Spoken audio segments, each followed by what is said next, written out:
देख रहे हैं हैदराबाद न्यूज़ और मैं हूँ सना उज़ैर। और आज इस वक्त हम मौजूद हैं रूफटॉप रेस्टोरेंट पे और हम अपनी ईद का सेकंड डे सेलिब्रेट कर रहे हैं अपने मेहमानान के साथ। और हमारी ट्रांसमिशन को स्पॉन्सर किया है रूफटॉप रेस्टोरेंट ने और बेग मार्ट ने। तो हमारे साथ मौजूद हैं हमारे मेहमान और मेरे को होस्ट हैं अंसब जी अंसब। बिल्कुल, मेरा नाम है अंसब कुरैशी और आपको ईद मेहरबा powered by rooftop restaurant and Baig mart में खुश आमदेद कहते हैं। और आज और मुझे यकीन है कि आप इस ईद के दूसरे दिन को बहुत अच्छे अंदाज से गुजार भी रहे होंगे। आपने बहुत सारी दावतें भी खा ली होंगी, घूम फिर भी लिए होंगे। तो अब आप लोग जो है वो हैदराबाद न्यूज़ की स्क्रीन के सामने आ जाइए, क्योंकि बहुत मज़ेदार सी गुफ्तगू आज होने वाली है। बहुत अच्छे मेहमान हमारे दरमियान मौजूद हैं और हम कोशिश करेंगे कि इस ईद के दूसरे दिन को बहुत अच्छे अंदाज से सेलिब्रेट करें। और यकीनी तौर पर हम जो है वो कोशिश कर रहे हैं कि आपको वो शख्सियात जो आपके सामने या बैक कैमरा बहुत काम करती हुई दिखाई देती हैं, उनकी ईद किस तरह गुजरती है उनसे जाने। तो आज हमारे दरमियान भी 4 मेहमान मौजूद हैं। पहली शख्सियत जो हमारे दरमियान बतौर मेहमान मौजूद है, मैं उनका तारुफ अगर करवाऊँ तो क्या तारुफ करवाऊँ। आप उन्हें जानते हैं, शहर हैदराबाद, शहर कराची, बल्कि मुल्क पाकिस्तान का एक मशहूर मारूफ नाम, आरके मार्केटिंग नेटवर्क के रूए रवा। और उसके अलावा बहुत सारे प्रोजेक्ट्स पे आप इस वक्त काम कर रहे हैं। मेरी मुराद जनाब रिजवान काजी साहब, अस्सलाम वालेकुम।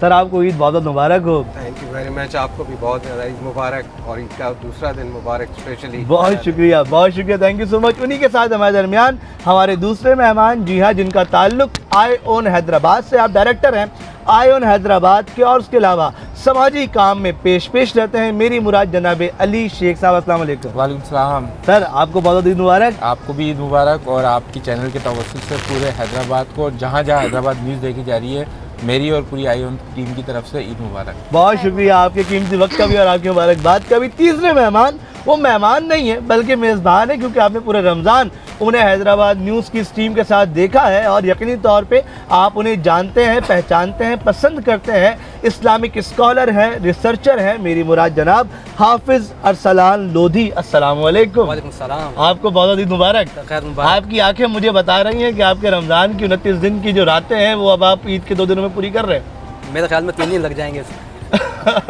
जनाब अली, तो आपका बहुत शुक्रिया, आपने वक्त दिया। उन्हीं के साथ आज के हमारे जो चौथे मेहमान हैं, वो भी मेहमान तो नहीं है क्योंकि उनका शोबा मेज़बानी वाला है और आप उन्हें पूरे रमज़ान में एक और चैनल पर देखते रहे और बहुत अच्छी रमज़ान नशरियात वो करते रहे। एक तरफ हम सहर में थे, वो इफ्तार में थे, और फिर एक दिली रिश्ता हमारा उनसे मोहब्बतों का, बहुत अच्छा उल्फतों का रिश्ता है। मेरी मुराद शहर हैदराबाद का मशहूर मारूफ नाम जनाब मुस्लिम मंगश, अस्सलाम वालेकुम। वालेकुम अस्सलाम। कैसे हैं अंसर साहब? मैं बिल्कुल ठीक ठाक, आपको ईद मुबारक। खैर मुबारक। और मेरे देखने वालों को और हैदराबाद न्यूज़ की स्क्रीन से इस वक्त जहाँ जहाँ ये ईद मेहरबान ट्रांसमिशन देखी जा रही है, सबको मुस्लिम बंगश की जानिब से ईद मुबारक। जनाब अली, बहुत शुक्रिया आपका। और मुझे यकीन है कि आपका ईद का पहला दिन आप तमाम तर लोगों का बहुत अच्छा गुजरा होगा। बिल्कुल। और जो है वो बहुत अच्छे अंदाज से आप लोगों ने ईद गुजारी होगी। अब जो है वो मैं गुफ्तगू का आगाज़ करता हूँ जनाब रिजवान साहब से और उनसे जानूँ कि आरके मार्केटिंग नेटवर्क जो है, चूँकि वो बहुत वसी अंदाज से काम कर रहा है, सर ईद कैसी गुजरती है? ईद भी आपकी जो है वो यही निकल जाती है अपने कामों में या घर पे टाइम दे लेते हैं? नहीं sir, RK marketing network basically एक मार्केटिंग फर्म है जो मुख्तलिफ कंपनीज़ की, ब्रांड्स की एडवर्टाइजिंग और मार्केटिंग कंसल्टेंसी कर रही होती है। तो जब ईद का, वैसे तो पूरा साल ये चल रहा होता है, लेकिन जब स्पेशली ईद आती है तो ईद पे काफ़ी सारी कंपनीज ऐसी होती हैं जिनको स्पेशली टीवी चैनल्स पे एडवर्टाइज़ करना होता है। वो सारा हम लोग प्लान कर रहे होते हैं। और जब ईद पे हमारा जो मेन टेंशन होता है कि जो फ्रीक्वेंसी, जो मीडिया प्लान हमने चैनल्स को भेजा है वो प्रॉपर तरीके से एग्जीक्यूट हो रहा है या नहीं, कि स्पॉट्स की ड्रॉपेज तो नहीं आ रही, और जो कमिटमेंट्स चैनल्स की तरफ से की गई हैं तो वो प्रॉपरली फॉलो अप हो रही हैं, नहीं हो रही हैं। तो बिफोर ईद, चांद रात तक भी एक टेंशन होती है टीवी चैनल से अलाइन रहना कि भाई सारा आपका CTS जो है वो प्रॉपरली अलाइंड है, जो कैंपेन्स हमने एज़ पर शेड्यूल भेजी हैं वो चल रही हैं।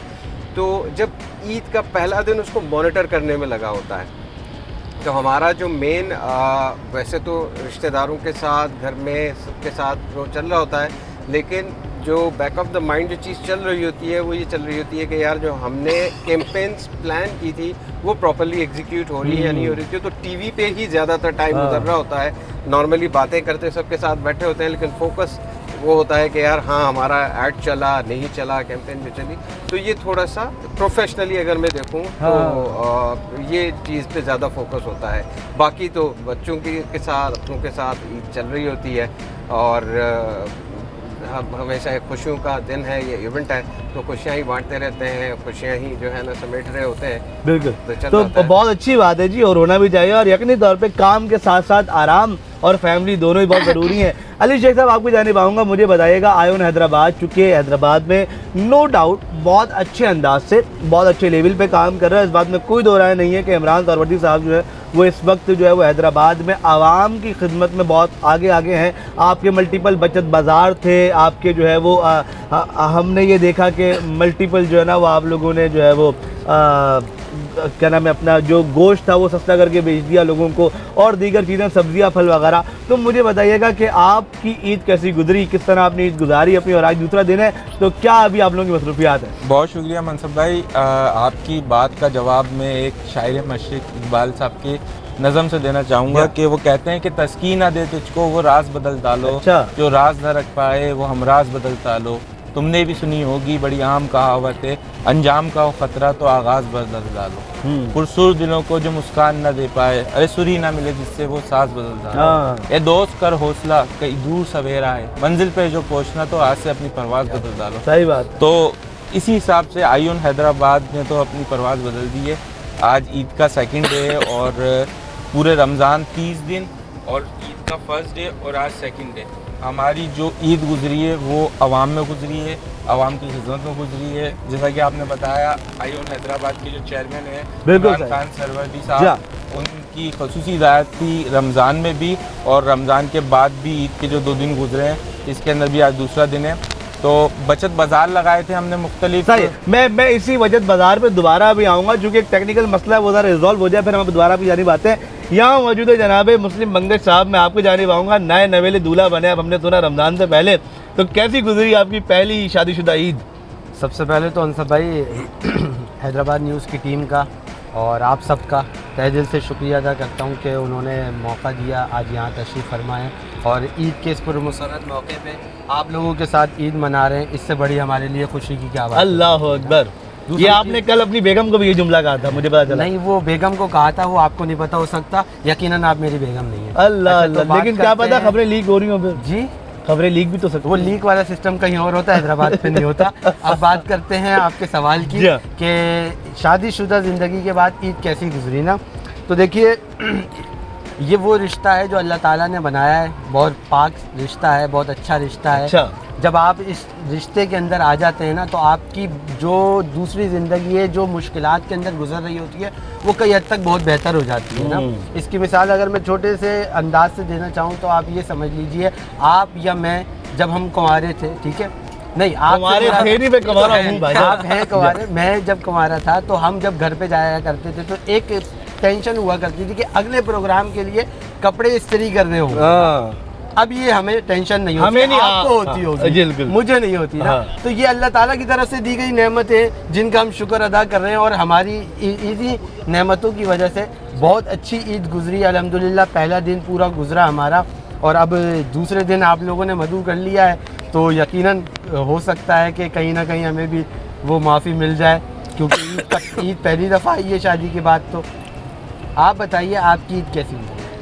मेरी ईद जो है वो बहुत अच्छे अंदाज से गुजरी। कल भी हम यहाँ पर थे। अच्छा। और आज भी यहाँ पर हैं, तो यकीनी तौर पे कोशिश थी कि अपने घर वालों को, रिलेटिव्स को टाइम दे दिया जाए, क्योंकि उनसे मेरी मुलाकात ईद पर ही होती है, खासतौर पर रिलेटिव से। तो मेरी मुलाकात जो है ना वो, नहीं तो शैतान बंद होता है रमज़ान में। तो हाँ, तो वो अब मैं ये कहूँगा नहीं कि वो बंद थे, वो तो सब खुले हुए थे, मुलाकात नहीं हो पा रही थी, वो अलग मुद्दा था। लेकिन जनाब अल्लामा अटलान साहब यहाँ मौजूद है। अल्लामा साहब, हाँ, असल में मेरी ज़बान पे अल्लामा चढ़ा हुआ है, क्योंकि पूरे रमज़ान मैंने आपका तारुफ बतौर अल्लामा करवाया, और यकीनी तौर पे गलत नहीं करवाया, क्योंकि आपने जो है माशाल्लाह आलिम दीन का कोर्स भी किया हुआ है। लेकिन अगर दुनियावी एतबार से देखा जाए तो आपने जो है वो इस्लामिक स्टडीज़ में मास्टर्स भी किया हुआ है, आप एक रिसर्चर भी हैं, और उसके साथ साथ आप जो है वो दीनी उलूम पे बहुत ज़्यादा ग्रिप भी रखते हैं, और सिर्फ दीनी उलूम ही नहीं बल्कि वो तमाम तर मौज़ूआत जो हमने माह रमज़ान में डिस्कस भी किए। तो इस वजह से तो मैं आपको कहूँ, अरसलान लोधी साहब, आपकी ईद कैसी गुजरी? हाँ, 30 दिन तक जो है वो आप भी जानते हैं कि ट्रांसमिशन चलती रही हमारी। आप तो हैदराबाद न्यूज़ पे थे, मैं इसके अलावा चैनल्स पे भी था। तो नींद की कमी बहुत ज़्यादा रही है, जिसकी वजह से मैं 2 दफ़ा बीमार भी हुआ था। तो अभी तो 2 दिन हो गए सोते हुए ही टाइम निकल रहा है, आगे भी शायद 2-4 दिन ऐसे ही निकल आपकी आंखें बता रही हैं कि आप जी सो हाँ। के उठ गए? ये हमारे जो उज़ैर साहब हैं डायरेक्टर, इनका हुक्म था मुझे कि यहाँ ट्रांसमिशन में मैंने आना है, मैं बतौर मेहमान यहाँ पे इनवाइटेड हूँ, तो उनकी बात मैं टाल नहीं सकता था। काफ़ी थकावट भी है, नींद की कमी है, लेकिन ज़ाहिर बड़े भाई हैं तो उनकी बात को टालना जो है वो तो उनकी बात को मानना बल्कि मुझ पर वाजिब है, तो मैं आ गया हूँ। बाकी ईद अभी तक तो सो के गुजरी, मैं किसी से मिला नहीं हूँ, ना दोस्तों से, आपसे मुलाकात भी अभी हुई है या और रिश्तेदारों से मुलाकात अभी तक नहीं तो वो हुई। तो मैंने ट्रांसमिशन में एक जुमला कहा था आपके लिए, अगर आप कहा तो मैंने कहा शैतान 30 दिन बंद होता है, पूरे साल खुलता है। अल्लाह मरदान 30 दिन खुलते, पूरा साल गायब रहते हैं। तो ये तो आप अगले जानते 11 हैं, महीने नहीं हाथ आने हमारे। मैं गवर्नमेंट इदारे से भी ताल्लुक़ रखता हूँ, जॉब है, तो वो एक्टिविटीज़ भी हैं, 9 to 5 की जॉब है, बाद का ज़्यादा टाइम लग जाता है, कभी कभी वीकेंड की छुट्टी नहीं मिलती, तो इस वजह से मुलाकात लोगों से बहुत कम है। इवन कि मैं इस चैनल का मेंबर होने के बावजूद भी साल में या एक दफ़ा जाता हूँ, रमज़ान के महीने में मुलाकात नहीं हो पाती। बिल्कुल ऐसा ही है। आज मैं दोबारा आऊँगा अली साहब की जानिब, हम बातों कंटिन्यू करेंगे। जी अली साहब, तो आप मुझे बता रहे थे आईओन हैदराबाद किस तरह काम कर रही है? आईओन हैदराबाद देखें बेसिकली एक हैशटैग है ना, ये हर उस शख्स की है जो हैदराबाद से मोहब्बत करता है और हैदराबाद को ऑन करता है।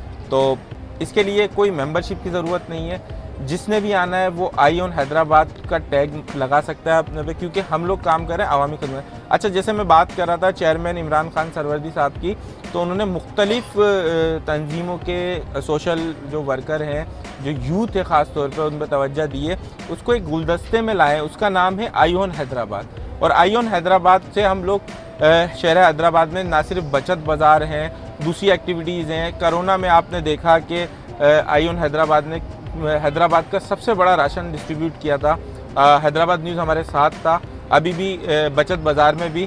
अच्छा, बचत बाज़ार की खसूसियात क्या है मैं बताऊं आपको, कि हमने ये जो बचत बाज़ार लगाया है, इसमें हमने किसी से भी 1 रुपये की कलेक्शन नहीं की है, सबको फ्री ऑफ कॉस्ट स्टॉल दिया। और ख़ासकर उन बच्चे बच्चियों को जो घर में बैठे होते हैं, टैलेंट है, हुनर है, कुछ करना चाहते हैं लेकिन प्लेटफॉर्म नहीं मिल रहा, उनको एक प्लेटफॉर्म दिया है। हैदराबाद न्यूज़ की मैं शुक्रिया अदा करूंगा कि कल भी हमारे साथ पूरी टीम मौजूद थी हैदराबाद न्यूज़ की। उन्होंने खुद ने देखा कि वहाँ पे, और उसका असर क्या हुआ उनको फ्री स्टॉल देने का, कि आप देखेंगे, आप यकीन करेंगे अंसब भाई, कि आप 1000 रुपये में 3 कुर्तियाँ वहाँ पे जो है ना सेल हो रही हैं।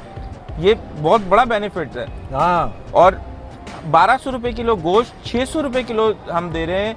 और आप यकीन नहीं करेंगे कि हैदराबाद इतने लोग हैं कि जितना हम जानवर बढ़ाते जा रहे हैं उसके साथ साथ और लोग वहाँ पे इजाफा होता जा रहा है, ठीक है। और एक और मैंने जो चीज़ नोट की ना, वो बहुत बहुत ज़्यादा हालात जो है ना ख़राब हैं लोगों के ना। हाँ, जैसे हमने कैपिंग की हुई है कि एक बंदे को 1 किलो गोश्त देंगे और वो 600 रुपये में दे रहे हैं। आप यकीन करेंगे मेरे रोंगटे खड़े हो गए थे जब मैंने ये बात सुनी कि वहाँ पे ऐसे लोग भी आए थे जो 1 पाव गोश्त मांग रहे थे। 600 रुपये किलो गोश्त देने के बावजूद 1 पाव गोश्त मांग रहे थे। उस टाइम पे हमारी क्या हालत थी आप सोच नहीं सकते हैं। बिल्कुल ऐसा ही। मतलब इसको मैं इस शेर के ज़रिए डिफाइन करूँगा कि मेरा यही झगड़ा है इस दुनिया से कि पेड़ की छांव को साया क्यों नहीं समझा जाता। सही बात है। क्योंकि जो लोग हैं या। वो ऐसे भी हैं कि जो 1 किलो भी अफोर्ड नहीं कर पा रहे हैं। तो माशाल्लाह से बड़ा कामयाब बाज़ार रहा हमारा जो बचत बाज़ार था, और पूरे रमज़ान चला है। और इंशाल्लाह ताला रमज़ान के बाद भी आईओन टीम ने फ़ैसला किया है कि जैसे ही कल ईद का 3rd डे है और वो ख़त्म होगा, तो इंशाल्लाह ताला नेक्स्ट वीक से हम लोग ये एक्टिविटी हर महीने और मुख्तलिफ जगहों पे करेंगे। ये बहुत अच्छी बात है जी। और जिस तरह ये माह रमज़ान में इन्होंने बताया गोश्त दे रहे थे या 1000 में 3 कुर्तियाँ मिल रही थी, तो ये बहुत शानदार बात है। और यकीनी तौर पे जो है वो शहर हैदराबाद में इस तरह की चीज़ों की ज़रूरत भी बहुत ज़्यादा है। मैं रिजवान साहब की देने दोबारा आऊँगा। सर मुझे बताइएगा कि आपके जो RK मार्केटिंग नेटवर्क है, इस वक्त आप लोग जो है वो किन प्रोजेक्ट पे मेनली काम कर रहे होते हैं, और जो है वो मई में आपको कोई इवेंट होने जा रहा है उसके हवाले से जो बताइएगा।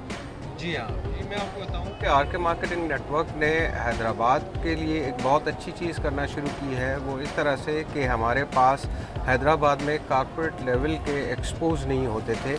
हमारे पास डिफरेंट जो है कोई मेला और फेस्टिवल टाइप पे तो चीज़ें हो रही थी, लेकिन एक ब्रांडेड कॉर्पोरेट लेवल के कोई बड़े इवेंट्स नहीं हो रहे थे जिस तरह से मुल्क के बड़े शहरों में होते हैं, कराची, लाहौर, इस्लामाबाद में। तो रिसेंटली अभी नवंबर में हमने स्टार्ट किया। हमने एक जिसका इन एक्सपोज का मेन मकसद होता है इंडस्ट्रियल सेक्टर को प्रमोट करना और हैदराबाद में जितना पोटेंशियल है उसको एक्सप्लोर करना और ब्रांड्स को ये रियलाइज़ कराना कि हैदराबाद कितनी बड़ी मार्केट है और यहाँ पे कितनी बिज़नेस एक्टिविटी प्रमोट हो सकती है और वो यहाँ पे आए इन्वेस्ट करें। तो हमने अभी रिसेंटली लॉन्च किया building material and property expo इस नवंबर में, जो कि जिसमें ज़्यादातर कंस्ट्रक्शन मटेरियल जो कंपनीज थी वो ज़्यादा थी और प्रॉपर्टी से रिलेटेड जो प्लेयर्स थे वो ज़्यादा थे। वो एक इवेंट बहुत ज़्यादा सक्सेसफुल गया। उसका रीज़न ये था कि हैदराबाद में ये अपॉर्चुनिटी थी, ये गैप था कि इस तरह के इवेंट्स होना। बहुत हमारे लोकल यूथ जो टैलेंट है, जो आर्किटेक्चरल फ्रेटर्निटी से ताल्लुक़ रखते हैं, उनको एक बहुत अच्छा प्लेटफॉर्म मिला, वहाँ पे एक्सपोजर मिला, उनको बिज़नेस मिला। तो अभी कमिंग मई में हम एक और एक्सपो करने जा रहे हैं जो डिफरेंट उसकी थीम है और वो है फूड से रिलेटेड। अच्छा। और उसका टाइटल है सिंध फूड एक्सपो और हैदराबाद न्यूज़ उसमें एज अ मीडिया पार्टनर भी हमारे साथ है जो इसको प्रमोट करेगा हमारे साथ। और उसमें अगेन एक कॉर्पोरेट लेवल का एक इवेंट होगा जिसमें पाकिस्तान भर से, बल्कि ना सिर्फ पाकिस्तान से बल्कि नेशनल और मल्टीनेशनल कंपनीज़ जो हैं वो यहाँ पे अपनी प्रोडक्ट्स और ब्रांड जो है वो डिस्प्ले करने जा रहे हैं। और आवाम के लिए कैच किया है कि वो बड़ा नॉर्मली डिस्काउंट्स जो हैं वो देने जा रहे हैं, जिसमें हमारे पास, क्योंकि आगे फिर बकरा ईद भी आ रही होगी, तो उसमें जो है लोग नॉर्मली ग्रॉसरी आइटम्स की तरफ जाते हैं, फूड आइटम्स की तरफ जाते हैं उसकी बाइंग के लिए। तो एक्सपो एक बहुत बड़ी अपॉर्चुनिटी होगा अगेन हैदराबाद के लिए कि वहाँ पे इस तरह से जितने भी बड़े ब्रांड्स हैं वो यहाँ पर विजिट कर रहे होंगे और उसकी तैयारियां बड़ी अच्छी जा रही हैं। बहुत सारे ऐसे ब्रांड्स हैं जो नॉर्मली हम किसी मार्ट में तो देखते हैं, लेकिन वो फिर खुद फिजिकली अपने ब्रांड, मतलब वो अपने ब्रांड को लेके एज ए कंपनी स्टॉल लेंगी और स्टॉल में फिर पब्लिक के लिए वो अच्छी खासी जो है ना डिस्काउंट्स भी दे रही होंगी। तो पब्लिक के लिए भी एक फ़ायदा होगा। हैदराबाद की ट्रेड एक्टिविटी को भी लेके ये एक बहुत बड़ी अपॉर्चुनिटी होगी, क्योंकि अगेन मैंने कहा कि जो मकसद है इन एक्सपोज करने का वो हैदराबाद के ट्रेड को बूस्ट देना। कि हमने देखा है कि पिछले कई अरसे से मतलब पूरे पाकिस्तान के ये हालात हैं, लेकिन जो ट्रेड की पोजीशन है वो हर जगह पे हम बात करते हैं कि यार बड़ा स्लो है और इकनॉमी जो है ना इकोनॉमिक एक्टिविटी जो है वो बड़ा स्लो है। तो इस तरह के एग्जीबिशंस, इस तरह के एक्सपोज जो कॉर्पोरेट लेवल पे हों, अगर वो किसी भी शहर में होते हैं तो जनरली इकोनॉमिक एक्टिविटी उसकी बढ़ती है, क्योंकि लोग ना सिर्फ यहाँ पे एक्सपोज होते हैं, फिर जो मुख्तलिफ शहरों से मैनेजर्स, ब्रांड मैनेजर्स ये आ रहे होते हैं, वो फिर होटलिंग कर रहे होते हैं, स्टे कर रहे होते हैं, तो उनको एक अच्छा खासा जो है ना होटल इंडस्ट्री को एक जनरेट होता है, एक बूस्ट मिलता है। फिर साथ साथ क्योंकि लेबर बहुत ज़्यादा फैब्रिकेशन में और उसमें काम कर रही होती है, तो एक अच्छी खासी इंगेजमेंट होती है। तो ये एक्सपोज जो है इंशाल्लाह हम हैदराबाद में मुख्तलिफ महीनों में मुख्तलिफ थीम्स पे करते जाएंगे। और फैमिली फेस्टिवल भी है, साथ साथ ना सिर्फ एक्सपो है, एंटरटेनमेंट का भी ऑप्शन है, बच्चों के लिए, बड़ों के लिए एंटरटेनमेंट की भी एक्टिविटी वहाँ पे है। तो इंशाल्लाह हम 17 और 18 मई को एक बहुत बड़ा इवेंट हैदराबाद का करने जा रहे हैं। ये बहुत बेहतरीन हो गया जी। और एंटरटेनमेंट की भी चीज़ें हैं, तो जी अल्लामा अरसलान साहब चलना पड़ेगा फिर तो, बिल्कुल, क्योंकि मैंने सुना है कि मोहम्मद अली अक्षबंदी भी वहाँ पर होंगे। वो पहुंच भी चुके होंगे सर। अच्छा, तो फिर तो जाना बहुत ज़रूरी है। यह वक्त एक ब्रेक का, छोटा सा ब्रेक लेते हैं, उसके बाद दोबारा हाजिर होते हैं। देखते रहिए ईद मेहरबा हैदराबाद न्यूज़ पर।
वेलकम बैक नाज़रीन। हैदराबाद न्यूज़ की ट्रांसमिशन ईद मेहरबा रूफ टॉप रेस्टोरेंट पर जारी है और इसको स्पॉन्सर किया है रूफ टॉप रेस्टोरेंट और बेग मार्ट ने। जी अंसर। जी बिल्कुल नाज़रीन, और जिस तरह बहुत ही अच्छी गुफ्तगू और बहुत ही मायनेखेज़ गुफ्तगू हो रही है और यकीनी तौर पे इस खुली फ़ज़ा में, इस बेहतरीन माहौल में जो कि रूफ टॉप रेस्टोरेंट ने हमें दिया हुआ है, बहुत ही शानदार है। और शहर हैदराबाद का एक बेहतरीन नाम roof top restaurant Baig mart, जहाँ पे न सिर्फ आपको बहुत सारे फूड आइटम्स मिलते हैं बल्कि बेग मार्ट में बहुत सारे ग्रॉसरी आइटम आपको यहाँ पे मिल जाते हैं। और इस पूरी नशरियात को आप तक पहुँचाने में जो इश्तराक हासिल है वो द रूफ टॉप रेस्टोरेंट और बेग मार्ट का है। तो हम उनके बहुत शुक्रगुजार भी हैं कि बहुत ही अच्छी जगह उन्होंने हमें फ़राहम की नशरियात को आप तक पहुँचाने के लिए। और जो मेहमान हमारे दरमियान मौजूद हैं, मैं उनकी जानिब आगे बढ़ूँगा और बात का आगाज़ करूँगा हमारे दरमियान मौजूद जनाब मुस्लिम मंगल साहब उनसे। मुस्लिम साहब, मुझे बताइएगा, चूँकि माह रमज़ान आपका बहुत मसरूफ़ गुजरा और हमने देखा जिस तरह हम मसरूफ़ थे उस तरह भी मसरूफ़ थे, तो माह रमज़ान किस तरह गुजारा और जो है वो चूँकि शादी के बाद पहला रमज़ान था तो क्या क्या मुश्किलात आई? अच्छा देखिए, रमज़ान मुबारक का जैसे आपने खुद ही जवाब दे दिया कि बहुत मसरूफ़ गुजरा, तो यकीनन वो हैदराबाद के देखने वालों ने भी ऐसे ही किया कि नाज़रीन ने देखा और फिर सराहा भी ना। जिस तरीके से सहर नशरियात आप लोगों की चल रही थी हैदराबाद न्यूज़ की, आप बतौर मेज़बान मौजूद थे, फिर अल्लामा साहब मौजूद हुआ करते थे, पूरी टीम थी यहाँ पे काम कर रही थी। ऐसे ही तब्दीली न्यूज़ पे अल्हम्दुलिल्लाह बतौर मेज़बान मौजूद था और वहाँ पे फिर पूरी टीम के साथ बहुत अच्छी नशरियात चली है, जिसको न सिर्फ हैदराबाद के वासियों ने देखा, हैदराबाद के लोगों ने देखा, बल्कि मुल्क पाकिस्तान के और दूसरे शहर के लोगों ने भी देखा। तो रमज़ान मुबारक की मसरूफियात वही थी कि हम जो सहरी करके घर से निकलते थे, फिर सुबह में लेक्चरशिप है अल्हम्दुलिल्लाह, तो वहाँ पे अपने फ़राइज़ अंजाम देते थे, फिर वहाँ से डायरेक्ट सेट पे चले जाना, फिर वहाँ पे वो सारे काम जो आप लोग भी करते रहे और हमारे देखने वालों को भी आपने अपने माशाल्लाह BTS के ज़रिए से दिखाया है। कभी अल्लामा अरसलान की आईडी से देख रहे होते थे कि हैदराबाद न्यूज़ पे क्या हो रहा है, कभी अनसब कुरैशी की आईडी से देख रहे होते थे, मुख्तलिफ और लोग भी हैं यहाँ पे, कैमरामैन उनके भी नाम ले लेता हूँ, सलमान खान दई की आईडी से भी हमने क्या देखा कि हैदराबाद न्यूज़ के सेट पे क्या हो रहा है ना। तो इसी तरीके से हमारी मसरूफियात भी थी कि तब्दीली न्यूज़ के सेट पे पहुंच जाना, फिर वहाँ पे पहुंच के सारे कामों को देखना, फिर जो एक मेन काम होता है, यकीनन आप भी इससे गुजरे होंगे कि मेहमान जो आ रहे हैं उनके बारे में थोड़ी सी जान पहचान करना कि भाई उनसे किस तरीके के सवालात होंगे, क्या सिलसिला है, फिर आगे किस तरीके से ट्रांसमिशन को चलाना है। तो ये समझ लीजिए कि रमज़ानुल मुबारक एक आम इंसान के लिए बहुत आसान होता है मेरी नज़र में, बतौर मेज़बान हम लोगों के लिए। ये मैं शायद आपकी भी मैं जो है ना वो इस चीज़ को इस तरह कह लूँ कि आपके लिए एक आसान चीज़ ये थी कि आपको कम से कम रात सोने के लिए मिल रही थी। बिल्कुल, हमारे लिए मुश्किल काम ये था कि हम रात भर भी जाग रहे थे, दिन भर भी जाग रहे थे, बस तो ये अल्लाह ताला की तरफ से बस तो नींद का जो टोटल टाइम था हमारे पास वो 2 से ढाई घंटे था, क्योंकि हम लोग सोते ही इफ्तार के बाद थे फिर, और इफ्तार के बाद सोने के बाद दोबारा 10 बजे सेट पर आना है, फिर तैयारी करनी है कि भाई मेहमान कौन, तो आज के सवालात क्या। और फिर हमारी कोशिश थी इस माह रमज़ान की, तो ख़ास तौर पे अरसलान लोधी साहब मेरे साथ मौजूद हैं, हम कोशिश ये करते थे कि इस तरह के मौज़ूआत पर बात करें जो कि नॉर्मली मेंबर व महराब से नहीं हो पा रहे होते थे, यानी कि जो आजकल के नौजवानों के मसाइल है ना, जो कि शायद नौजवान हिचकिचाता है किसी आलिम से, किसी मौलवी से पूछने में। मेरी कोशिश ये थी कि वो सवालात हम लेकर आएँ, और उसका हमने एक रिएक्शन भी देखा कि जो शहर हैदराबाद के जो जय्यद उलमाए कराम है, या जो एक तबका है जो इस्लामी दीनी तबका है, उसकी तरफ से जो रिएक्शन आया वो भी बहुत ज़्यादा असरअंदाज हुआ। अंसर साहब, मैं आपकी बात को आगे बढ़ाऊंगा, शायद मैं समझता हूँ वो जय्यद उलमाए कराम नहीं होंगे जिनकी तरफ से रिएक्शन आया ना, क्योंकि मुस्तनद लोग तो इन बातों को जानते हैं जो अल्लामा साहब बयान कर रहे होते हैं। ये उनकी तरफ से आया होगा गालिबन अल्लामा साहब कि जो खुद ना इल्म होंगे ना, जो इनके पास इल्म नहीं होगा ना, क्योंकि अक्सर देखें इस्लाम ने कभी भी, मैं इस बात को आगे करना चाहूँगा कि इस्लाम ने कभी भी किसी बंदे को सवाल उठाने पे मना नहीं किया।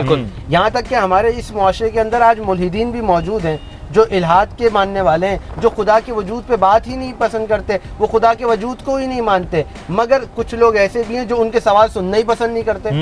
तो हमारे हुजूर नबी करीम सल्लल्लाहु अलैहि वसल्लम ने तो भाई अबू लहब के सवाल भी सुने, अबू जहल के सवाल भी सुने, ठीक है, तो आपने तो उनको भी अपने अमल से सिखाया है ना।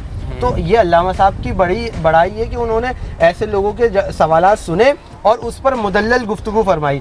न सिर्फ हैदराबाद न्यूज़ पे बल्कि तब्दीली न्यूज़ पे भी हमने कई ऐसे मौज़ूआत लिए अल्लामा साहब कि जो एक मुल्तान के अंदर हुआ वाक़या, फेसबुक के ज़रिए हमने निजी चैनल पे नशर हुआ वो वाक़या कि लड़के ने लड़के से शादी कर ली, हमने वो लिया कि किस तरीके से होगा वाक़या, शरीयत की नज़र से क्या है। फिर इसी तरीके से दूसरे बहुत सारे मसाइल थे जो हम लोगों ने डिस्कस किए। तो कहने का मकसद ये है कि ये उन लोगों की तरफ से एतराज़ आता है अंसर साहब कि जो शायद खुद लाइल्म होते हैं, जिनके पास इल्म नहीं होता ना, मुस्तनद आलिम दीन जो भी है ना, हैदराबाद के जय्यद उलमा कराम हमारे फ़ख्र हैं, हमारा सर का ताज है, हम उनकी बेहद इज्जत करते हैं, उनकी तरफ से कभी भी एतराज़ नहीं आएगा। चले जी, अब मैं किसी को नहीं कहता, लेकिन आपने कह दिया तो शायद वो जो है वो नाफहम होंगे या शायद जो है मैं वो यकीनन उनको नहीं जानता कि किसकी तरफ से आया। बिल्कुल मैं आपकी बात पे ये काम मैं बिल्कुल ऐसा ही मैं आप जानता मेरी हूँ, इसलिए मैंने पहले ही कह दिया था, आपको याद होगा ट्रांसमिशन में कि ये 2,500 रुपये में सनद देने वाले लोग हैं। हाँ। पर्सनली भी जानता हूँ। तो 2,500 रुपए का लिफाफा वो किसको मिल रहा है? ये बहुत अच्छी बात है, कम से कम मिल रहा है। लिफाफा भी कम ही दे रहे हैं। 2,500 रुपए की। चले मैं बात को आगे बढ़ाता हूँ और अली साहब यहाँ मौजूद है। अली साहब मुझे बताइएगा, आयोन की जो टीम है वो किस तरह काम करती है, टीम के लोग आप लोग किस तरह मुंतखब करते हैं? अच्छा सर, बहुत अच्छा सवाल किया, क्योंकि जिस तरीके से शहर हैदराबाद के मुख्तलिफ जगहों पे हमने बचत बाज़ार लगाए हुए थे, तो एक बहुत बड़ी जिम्मेदारी थी ना उसको मैनेज करना, आवाम का रश था जिस तरीके से, तो यकीनन इमरान भाई या अली शेख या कोई भी एक फ़र्द वाहिद का काम नहीं था, ये पूरी टीम की मेहनत थी। और आप यकीन करेंगे कि टीम के लड़कों ने, जैसा भी आप बात कर रहे थे 2-3 घंटे की नींद की, तो मुझे वो याद आ गया था कि दोपहर 4 बजे से टाइमिंग थी और हमें क्लोज करते करते रात के 4 बज जाते थे और सेरी का टाइम हो जाता था। फिर वहाँ से हमें 3-4-5 घंटे मिलते थे सुबह 9 बजे तक, क्योंकि जाहिर सी बात है जितने भी लड़के हैं उनके अपने बिजनेस हैं, उनकी अपनी जॉब्स थी, वो जॉब्स पे जाते थे और फिर 4 बजे वापसी आके फिर उसको कंटिन्यू करते थे। तो मकसद बहुत टफ ड्यूटी थी और मैं पूरी टीम को आपके चैनल के तवज्जुह से सलूट पेश करता हूँ, सलाम पेश करता हूँ कि उन्होंने अपने घर की सहरियाँ छोड़ी, अफ्तारियाँ छोड़ी और जिस तरीके से उन्होंने इसको मैनेज किया है पूरी टीम ने आयोन हैदराबाद की, मैं बिल्कुल सलाम पेश करता हूँ। और इसके साथ साथ मैं डिस्ट्रिक्ट इंतज़ामिया, deputy commissioner Hyderabad, mayor Hyderabad और टाउन चेयरमैन, इन सबको मैं, क्योंकि इनका कोलैबोरेशन था ना, जगह प्रोवाइड करना, बल्दिया अलग ही जगह थी, फिर लाइटिंग का सेटअप था और बहुत सारी चीज़ें थी, क्योंकि हमने कोशिश यही की थी और फ्री ऑफ कॉस्ट दिया था ना स्टॉल्स किसी को, तो ये सारी चीज़ों को मैनेज करना एक बड़ा जो है ना हमारे लिए टारगेट था, टफ टारगेट था, जिसको हमारी टीम ने बहुत अच्छे तरीके से इसको किया है। और इंशाल्लाह ताला के आगे भी यही उम्मीद है कि इमरान भाई की सरबराही के अंदर ये टीम और भी हैदराबाद, शहर हैदराबाद के लिए ऐसे काम करेगी, ऐसे प्रोजेक्ट लेके आएगी जो आज से पहले हैदराबाद में नहीं। बहुत अच्छी बात है जी, और होना भी चाहिए। मैं रिजवान साहब को जाने आगे बढ़ूंगा। और सर, जिस तरह आपका मार्केटिंग और एडवर्टाइजिंग, चूँकि आप लोग इसको जो है वो मल्टीपल चैनल्स के साथ, मल्टीपल कंपनीज़ के साथ जो है वो काम कर रहे हैं, आजकल का दौर हम देखते हैं एआई का दौर है और एआई ने आके टोटली गेम चेंज कर दिया है। तो क्या ये जो मार्केटिंग है या एडवर्टाइजिंग है, इस पर आज के दौर में एआई और आईटी टेक्नोलॉजी जो है ये असरअंदाज हो रही है? जी बहुत हद तक मैं आपको बताऊं कि जी एआई और आईटी में जो एडवांसमेंट हुई है, और ये एक तरह से ना सिर्फ पॉजिटिव वे में अगर इसमें बात करूं तो ये बहुत ज़्यादा काम आती है एफर्टलेस करने के लिए, चीज़ों को क्विकली, चीज़ों को वो करने के लिए। यहाँ तक कि प्रोडक्शन की जब हम बात करें, जब हम टीवी कमर्शियल्स की बात करते हैं तो पूरा एक सेटअप बनता है, एक प्रोडक्शन का सिस्टम चलता है। आज आप एआई के through proper TV commercial generate कर सकते हो without any direction, without any ease. तो एक तरह से ह्यूमन रिसोर्स को लेके मैं देखूं तो उसके लिए एक नेगेटिव चीज़ है कि जी हम बहुत ज़्यादा इससे जो है अनएम्प्लॉयमेंट में कह लूँ, या वो लोग जो स्किल्ड नहीं हैं या स्किल्ड हैं भी सही तो उनकी ज़रूरत ख़त्म होती जा रही है। और कोई भी कंपनी है उसको रिज़ल्ट चाहिए होता है, जब वो पैसा खर्च कर रहा होता है तो उसको बेस्ट रिज़ल्ट चाहिए होता है और टाइमली रिज़ल्ट चाहिए होता है। तो पॉजिटिव साइड में अगर मैं बात करूं तो एआई बहुत ज़्यादा रिप्लेस कर रहा है हमारे ह्यूमन रिसोर्स को इस तरह से। लेकिन मैं नेगेटिव भी थोड़ा सा जाऊंगा इससे, ये है कि जी देखिए, ह्यूमन माइंड जो है, ह्यूमन साइकी है ना, वो बहुत क्रिएटिव है। वो बहुत क्रिएटिव है, उसमें नेचर, उसमें इमोशन का एक बहुत बड़ा एलिमेंट है जो रोल प्ले कर रहा होता है। जब हम एआई की बात करते हैं तो वो तो वही चीज़ कर रहा होता है जो हम उसको फीड कर रहे होते हैं। वो हमारे ही थॉट्स को वो करके उसमें से रिज़ल्ट जनरेट कर रहा होता है। लेकिन जो हम बात करते हैं इल्हाम की, जो हम बात करते हैं नेचुरल एक जो चीज़ आपके जहन में आती है, उसको फिर आप प्रैक्टिकली इम्प्लीमेंट करते हो थ्रू टेक्निकल फैसिलिटीज़, वो चीज़ अभी भी मिसिंग है। लेकिन क्योंकि हमारा वक्त बहुत तेज़ी से गुज़रता जा रहा है, बहुत तेज़ी से हमें जल्दी जल्दी रिज़ल्ट भी चाहिए होते हैं, हमें जल्दी जल्दी जो है ना सॉल्यूशन चाहिए।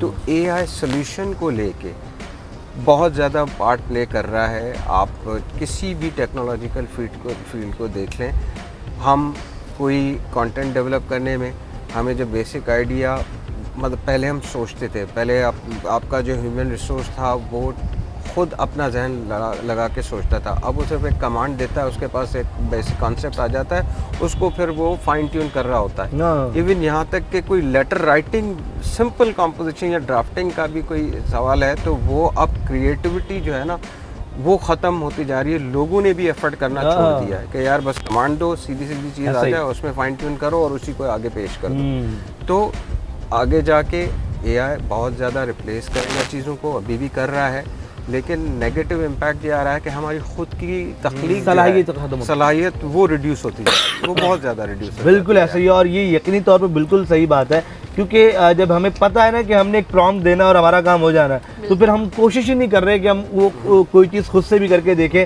इवन तो अब तो मतलब अब बच्चों को अगर हम देखते हैं वो पढ़ रहे हैं, पेपर्स देने की बारी आती है तो पहले चीटिंग करने में भी उनको मेहनत करनी पड़ती थी। अब तो वो चीटिंग के लिए भी उनके पास मोबाइल फ़ोन है, वो जाएंगे एआई को लिखेंगे और एआई जो है वो जवाब दे देगा, और आपने जो है ना वो साहब, ये आपकी बात को मैं एक और इसको पहलू दिखाऊं, जैसे एआई की बात की है, ये नेगेटिव इम्पैक्ट तो है लेकिन ये ख़तरनाक भी साबित हो रहा है। आपने देखा होगा कि आजकल जो एआई से तस्वीरें बन रही हैं, वीडियोस बन रही हैं, इसका एक बड़ा नेगेटिव रोल हो रहा है, इसका बड़ा ख़तरनाक रोल हो रहा है। इससे बड़ी मामला ख़राब हो रहे हैं कि आप बैठे हुए किसी की भी पिक्चर्स को एआई के ज़रिए आप कुछ भी चेंज कर सकते हैं। तो जैसे जैसे टेक्नोलॉजी आती जा रही है, हम तरक्की कर रहे हैं, वैसे वैसे ख़तरात और ज़्यादा लाहक हो रहे हैं ना। तो मैं समझता हूँ कि ये एक ख़तरनाक बात भी है टेक्नोलॉजी के साथ साथ, आसानी के साथ साथ, क्योंकि कैलकुलेटर ख़त्म हुआ था जब मोबाइल आया था। ठीक है, अब एआई आया है तो बहुत सारी ऐसी चीज़ें हैं जो हम बनाते थे, एडियोस था, सॉफ्टवेयर थे, प्रीमियम था, ठीक है, इसके ऊपर लोग काम करते थे। अब वो कुछ भी नहीं है, वेबसाइट आपको मिल रही है। वेब डेवलप बेचारे जो आईटी के कोर्सेज करके सॉफ्टवेयर इंजीनियर बन रहे हैं, ठीक है, आप अब एक 10 साल का मेरा भतीजा है, वो एआई के जरिए अपनी वेबसाइट बना लेता है। बिल्कुल ऐसा ही, और ये बहुत आसान हो गया है, लेकिन यकीनी तौर पे इससे मेरे ख्याल में एक नुकसान की जो फ़ज़ा कायम होगी, पाकिस्तानी वैसे ही काम करने में जो है ना वो एक लफ्ज़ से मतलब माठे हैं, काम करना ही नहीं चाहते, तो वो पहले काम करना नहीं चाहते और जो है ना वो मज़ीद जो है ना वो एआई आके उसको तबाह करेगा। जनाब अली, हम वक्त तो एक ब्रेक के बाद दोबारा आएंगे, गुफ्तगू आगे चलती रहेगी, देखते रहिए ईद मेहरबान।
नाज़रीन, आप देख रहे हैं हैदराबाद न्यूज़ और हैदराबाद न्यूज़ की ईद मेहरबान ट्रांसमिशन इस वक्त रूफ टॉप रेस्टोरेंट पर हो रही है और इसको स्पॉन्सर किया है बेग मार्ट ने और रूफ टॉप रेस्टोरेंट ने। और हमारे साथ मेहमानान मौजूद हैं और आए उनसे मैसेज लेते हैं ईद का, जो हमारा वक्त इख्तिताम की तरफ है, तो उनसे पूछते हैं कि उनकी ईद कैसे गुजरी।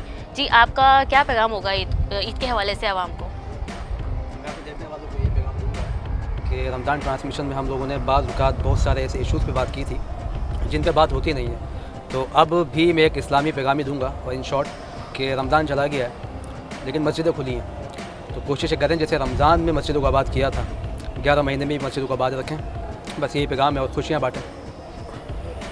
जी जनाब मुस्लिम बंगश साहब, क्या पैगाम देना चाहेंगे? देखिए, देखने वालों और सुनने वालों को पैगाम यही है कि हैदराबाद बहुत खूबसूरत शहर है। अच्छा, हैदराबाद के रहने वाले बहुत खूबसूरत सही है, तो अपने लोगों के साथ जुड़ जाइए। जिस तरीके से इस पूरे माह सियाम या माह रमज़ान मुबारक के अंदर आईओन हैदराबाद हो या इनके अलावा दूसरी तंजीमों ने अपने लोगों का साथ दिया है, मैं कहूँगा सिर्फ हमें रमज़ान में नहीं बल्कि दूसरे 11 महीनों में भी इन बाज़ारों को लगाना चाहिए, अपने लोगों को फैसिलिटेट करना चाहिए। तो इस काम के लिए जिसकी जितनी हैसियत है ना, वो उसके हिसाब से ये काम कर ले। अल्लाह ताला इंशाअल्लाह ताला कबूल करे। बहुत शुक्रिया जनाब अली शेख साहब, क्या पैगाम देना चाहेंगे? अंसद भाई, आपके चैनल के तवज्जुह से मैं ख़ुसूसन यूथ को पैगाम देना चाहता हूँ कि सबसे पहले तो आप जो है अपने माँ बाप की इज़्ज़त करें, अपने माँ बाप के साथ साथ अपने जो मोहल्लेदार हैं, अजीज़ व अकारित हैं, उनकी भी इज़्ज़त करें। क्योंकि बदकिस्मती देखने को ये हुआ है कि हमारी जनरेशन में जब कोई सिगरेट पीता था ना लड़का, तो अपने मोहल्ले से अंसर भाई बहुत दूर जाके पीता था। आजकल मैंने देखा है कि भाई भी आ रहा है बड़ा, तो वो वेब चल गया है घरों में। तो मैं इस चीज़ के लिए अपनी यूथ को दूंगा, अपने आप को पहचानें, इस चीज़ से निकलें और फलाही काम की तरफ आएँ और अपने बड़ों की इज़्ज़त करें, घर वालों की इज़्ज़त करें और अपनी जो तवज्जो है स्टडी पे दें और मुल्क और कौम की खिदमत करें। इस शायद ये हमारा मकसद ही यही है और यूथ से ही पूरे किसी भी कौम को यूथ ही सपोर्ट करती है तो वो मुल्क आगे जाता है। बिल्कुल ऐसे ही। जनाब रिजवान काजी साहब, क्या पैगाम देना चाहेंगे हमारे देखने वालों को? तो भाई मैं इस चैनल के तवस्सुल से अपने देखने वालों को सबको ये मैसेज दूंगा कि जिस तरह से रमज़ान की जो रूह होती है, जिसमें हम ना सिर्फ अपनी पर्सनल इबादत बल्कि आवाम की फलाह बहबूद के लिए और चैरिटीज़ और काइंडनेस को जिस तरह से प्रैक्टिस करते हैं, तो ये सिर्फ रमज़ान तक महदूद नहीं होना चाहिए।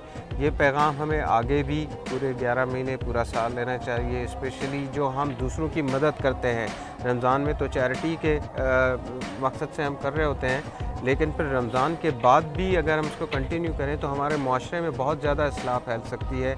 इसी तरह से जो हम पेशेंस दिखाते हैं रमज़ान में और उसको अगर हम कंटिन्यू करें और अपनी ज़ात की जिस तरह से इस्लाह करते हैं, वैसे रमज़ान के बाद भी अगर हम अपने आप को कंट्रोल में रखें तो हमारे माशरे में एक बहुत बड़ा चेंज आ सकता है। हम अपनी ज़ाती तौर पे अगर अपनी तरफ से एक इक़दाम उठाएंगे तो ये कतरा कतरा बन के हम माशरे को ठीक कर सकते हैं।